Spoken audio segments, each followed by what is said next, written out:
tried to find a statement that encompassed or summarised what we've been up to over the past decade. And this is the one that I like to keep going back to. It's a very positive, empowering statement. The statement was actually made in reflection to the idea that there's jobs in the future, as in 10 years from now, that don't exist today. And some are predicting around 60%. You know, and that's kind of a big number.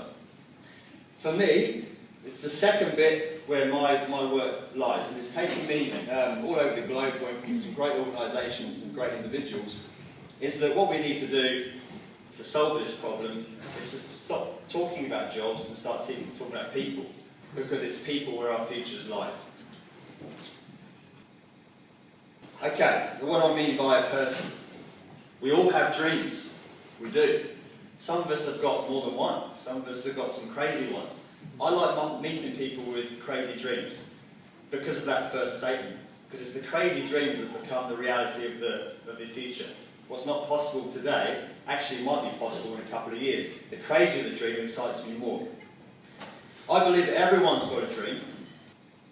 Sometimes we forget it. As I said, in Gisborne we work a lot with young people, which we've never really done before, and their dreams are really to the fore, and they'll tell you. And gradually as they get older, they're more reluctant to tell you, and they might fade away. Secondly is that we've all got talents, and we've all got passion for something.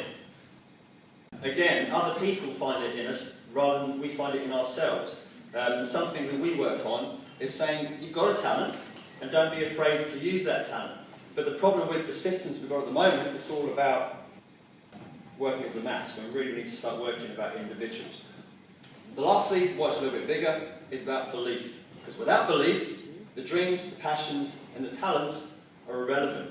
I've met lots of talented people that are very passionate, but they're not doing what they want to do because they haven't got the belief they can do it. So that's what we spend our realm of our life, is in that belief area. What do? We need to understand where we are at the moment. We're actually pretty good as people getting ready for work. And what I mean by that is we're quite happy to invest 1 year, 2 year, 3 years in a diploma or degree. We're actually pretty good at working if we're saving up for a new car. What we're not so good at is working in the now.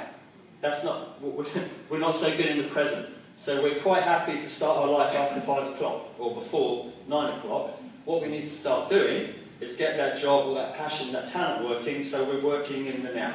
And that's my vision, that's what I try and do. How do we do this? The first element is creativity. It's vital because creative thinking in its broadest sense is how we change our habits. It's how we turn problems into solutions. Even till we get to the stage where we get so creative, we go out looking for problems because we enjoy so much solving them. It's an area that we've researched, we've delved, we've done practice on, is that everyone can do this. So we believe that everyone gets involved in the arts in the purest sense, because what arts do is it engages your head and your hands, so therefore the links between your right side and your left side of the brain start to connect.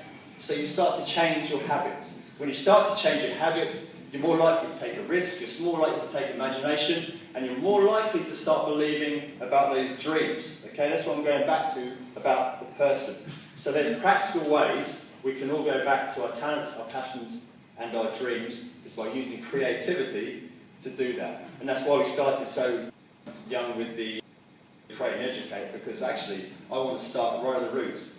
We used to start as adults when Ellen and I started this. We realised we need to start right at the beginning to keep that inspiration and dreams alive. The most important part, and this is the most important part of this presentation, is that without inspiration, none of this happens, because it's the way we work as humans. The issue I have is that we tend to look for inspiration further afield. We tend to look, because of the media attention, to look on the internet or on TV at famous celebrities. Actually, that's not where we need to look. Even, we don't need to look at famous sports people. Any cyclists in here, Mr. Armstrong.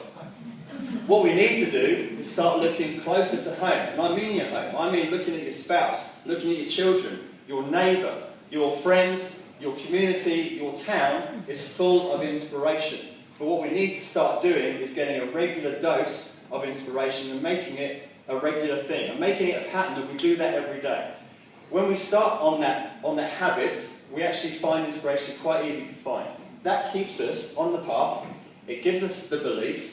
Because it's local, they're like us, so we understand them. So the idea is it's more likely to happen. If I had time there, I'd like to talk more about working with a bunch of entrepreneurs in Gisborne. I don't worry about their ideas. I'm not worried about their qualifications. I want to go right back and what inspires them, because it's the inspiration that will lead on to their success. So, to summarise my presentation, big bold of person. We've got to invest in this personal development. We've got to stop thinking about innovation as technology. Innovation is in people. It's about making people adaptable, ready to change. I want to finish with a conversation I had with my 9-year-old daughter about 3 weeks ago. This is a true story.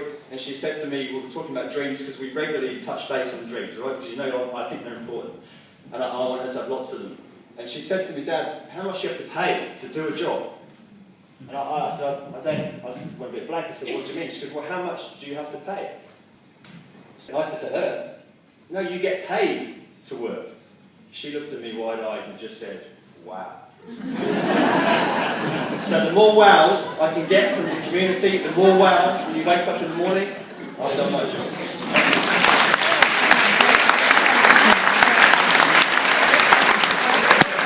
Oh, look, got you on there, Lena.